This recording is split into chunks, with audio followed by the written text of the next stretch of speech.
Question number 3, Jamie Lee Ross. Mr Speaker, my question is to the Minister of Finance and asks, what recent reports has he received on the outlook for the New Zealand economy? The Honourable Stephen Joyce. Mr Speaker, on behalf of the Minister of Finance, I've received a number of reports recently with a range of views on the short-term outlook of the economy. The assessment of ASB in its quarterly economic forecasts report is that the New Zealand economy will expand at the rate of between 2.0 and 2.9% over this year and next, which is a solid, sustainable rate of activity for an economy that is in the process of adjusting to recent falls in dairy incomes. We're seeing an adjustment in the engine room of the economy, and more resources and investment will shift into industries well positioned to leverage off their improved international competitiveness due to the decline in the value of the New Zealand dollar and the recent drop in short-term interest rates. Supplementary. Supplementary question, Jamie Lee Ross. How are lower interest rates and a fall in the New Zealand dollar helping to support New Zealand's export competitiveness?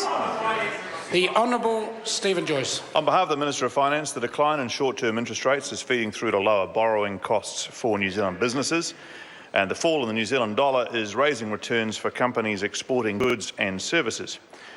For example, Statistics New Zealand has recently reported an increase in tourism, with guest nights at hotels, motels, backpackers and holiday parks in June of this year 3.1% higher than in June of last year. Most of this rise was due to international guests, and encouragingly 10 of the 12 regional areas surveyed recorded more guest nights compared with a year ago. Inbound tourist service sectors are more globally competitive than they were a year ago, and of course that means more jobs and opportunities for New Zealanders in the period ahead. Supplementary. Supplementary question, Jamie Lee Ross. How are rising wages, low cost of living increases and higher employment supporting higher take-home pay for New Zealand households? The Honourable Stephen Joyce. Well, on behalf of the Minister of Finance, very low increases in the Consumer Price Index, a measure of living costs, even though New Zealand recently recorded its 17th consecutive quarter of expansion in output as measured by GDP. That's lifting inflation-adjusted or real incomes. The average wage is up 3.2% in the latest 12-month period, compared with an annual inflation rate of just 0.3%. So wages are rising well ahead of inflation. The average annual wage now is over $57,000 for the first time, and that's $10,000 more than when National was elected into government. Supplementary question. Supplementary question, Fletcher Tabuto. Thank you, Mr Speaker. How can the Minister so easily dismiss Monday's Auckland Chamber of Commerce Business Confidence Survey, which tells us that 85% of businesses there expect conditions to remain either static or deteriorate? The Honourable Stephen Joyce. Well, Mr Speaker, on behalf of the Minister of Finance, I'm not aware that I have dismissed any of those surveys.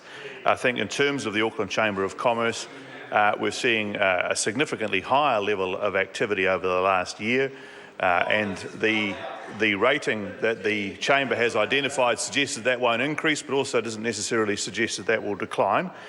We are, as I've said a number of times, expecting a softer growth rate than we've had in the last year as a result of a decline in dairy prices, but the New Zealand economy remains strong.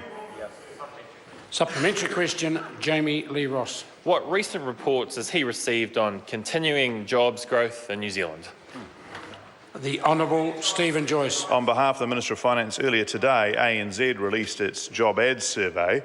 ANZ reports annual growth in the rolling 3-month average of ad volumes lifted slightly to 1.7% in July, with some interesting ranges around the country. Hawke's Bay, for example, saw job ads increase 11.7% in the year to July.